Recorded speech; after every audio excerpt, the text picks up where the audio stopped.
Hello everybody, I am going to be creating this art journal page. If this looks familiar, it's because I created a similar art journal page during a YouTube live stream. I am creating this video for those of you that prefer this type of video instead of the live streams. I know that the live streams can be a bit long and sometimes boring for those of you that aren't there for the live stream. So I wanted to create this video just in case you wanted to see the process of the art journal page. Before I get into the video, if you could do me a big favor and give this video a thumbs up. Also, if you are new to my channel, please subscribe and hit that bell notification so you are notified every time I upload and every time that I go live. Also, if you would like to, please leave me a comment down below just saying hi or anything. I love reading your comments. I love interacting with you guys and getting to know you guys a little bit better. Also, all of the supplies will be listed in the description box down below, so be sure to check it out. All right, so I am starting out with a Prima mixed media book. I just took one of the pages out. This is how I like to work. You could definitely leave the pages inside of the book, but I find it easier just to take it out and then I can add it back later. I love the mixed media book. The pages are really thick. They are kind of like watercolor paper, but not exactly like watercolor paper. It's kind of hard to explain, but they take a lot of water and moisture. So if you are looking for a art journal that can handle a lot of moisture because you do a lot of painting or adding sprays, then the mixed media book is definitely one that you want to check out.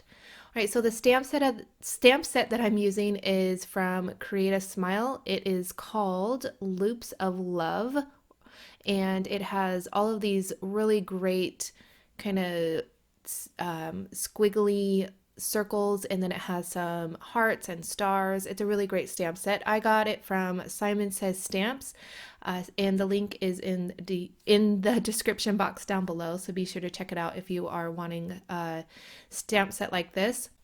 I am using StazOn ink to stamp out these circles, and I am trying to do them a little bit random and overlap each other, and I had a little bit of an idea in my head, and I will leave a link down below to the video that inspired me. Her name is France, and she does so much gorgeous art journaling pages, and she uses tons of circles all the time, and I've been following her for quite some time, and this last video that she had did really wanted me to break out the stamp set and do a page with some circles.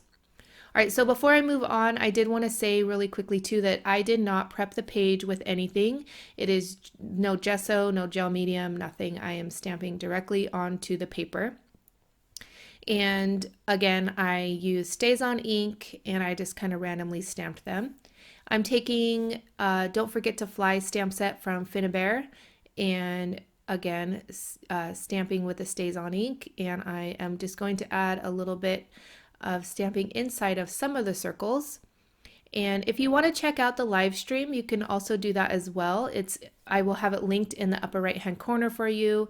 I know live streams aren't everybody's cup of tea, so I'm trying my best to accommodate those that like live streams and those that are here for these types of videos.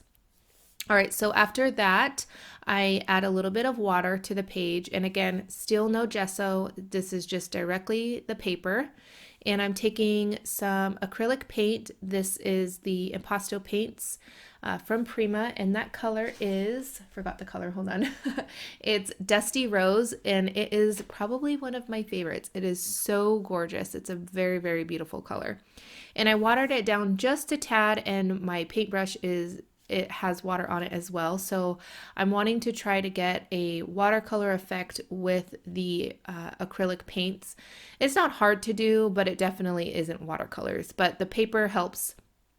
If I were to use just regular cardstock, it wouldn't work as well.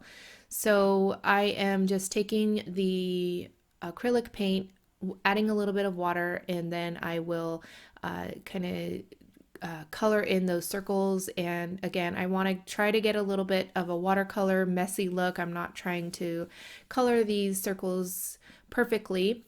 And I have a paper towel by me so I can dab up any extras as well.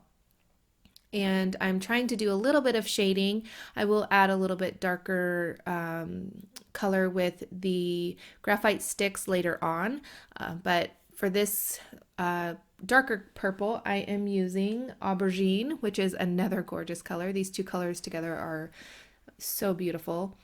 And let's see, I just continue to paint the circles with no really rhyme or reason, just kind of messily painting, adding color here and there. This was really fun to do. And it's really easy. That's why it's called Easy Art Journal Techniques, because you can even draw the circles and you can use watercolors, sprays, India inks, any type of medium or color that you want to use to do an art journal page. And you can do squares or hearts or whatever type of shape that you want to do.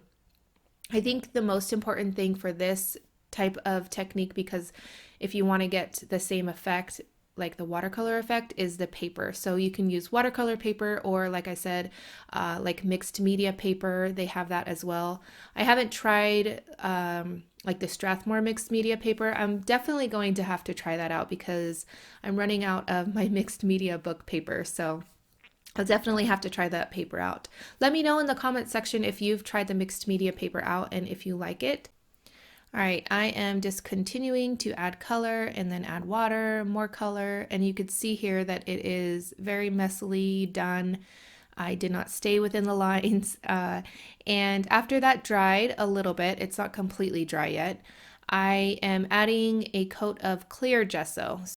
All right, so this page is a little bit kind of like a experiment. I wanted to see how the acrylic paints would react on the paper, and then now I'm going to see how they react on top of the gesso.